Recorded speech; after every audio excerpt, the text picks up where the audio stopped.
ক্যালেন্ডারের নিয়ম ভেঙে জেগে ওঠা সেই ৩৬ জুলাই, যা লাখো মানুষের স্মৃতিতে রক্তমাখা শহরের দেয়ালে কিংবা আন্দোলনের ব্যানারে খোদাই হয়ে আছে। সেই ৫ আগস্টের পর পতন ঘটে এক প্রজন্ম জুড়ে শাসন করা এক নায়কতন্ত্রের। দেশ ত্যাগে বাধ্য হয় রাষ্ট্রীয় বর্বরতার রূপকাররা। রাজপথে রক্তে ভেজা ব্যানারে লেখা থাকে শুধুই একটি নাম, ছাত্র জনতার অভ্যুত্থান।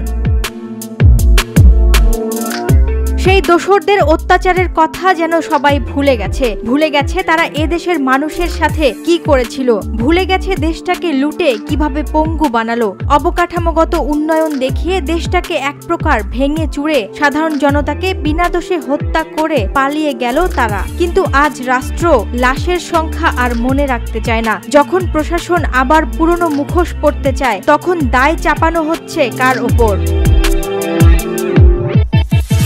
যারা এই স্বাধীনতার পেছনে জীবন বাজি রেখেছিল, নেতৃত্ব দিয়েছিল পুরো আন্দোলনের, আজ তাদেরই বলা হচ্ছে চাঁদাবাজ, তাদেরকেই বলা হচ্ছে মাদক ব্যবসায়ী, তাদের উপরেই চাপানো হচ্ছে তদবির ব্যবসার দায়। সেই স্বাধীনতার নায়কদেরকেই যেন প্রতিটা দিন, প্রতিটা রাতে নতুন নতুন দায় চাপিয়ে কোণঠাসা করার চেষ্টায় নেমেছে ষড়যন্ত্রকারী কোনো দল।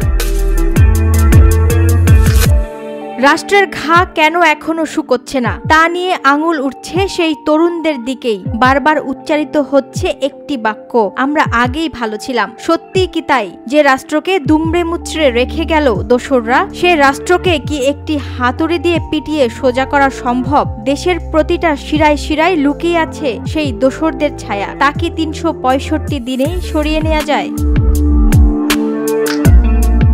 যাদের স্বপ্ন ছিল রাষ্ট্র ঠিক করার, যারা জবাব চেয়েছিল রাষ্ট্রের কাছে, আজ তারাই জবাবদিহি করতে বাধ্য হচ্ছে। এই যদি হয় অভ্যুত্থানের পরিণতি, তাহলে আগামীতে কেউ আর রাষ্ট্রের অন্যায়ের বিরুদ্ধে দাঁড়াবে না।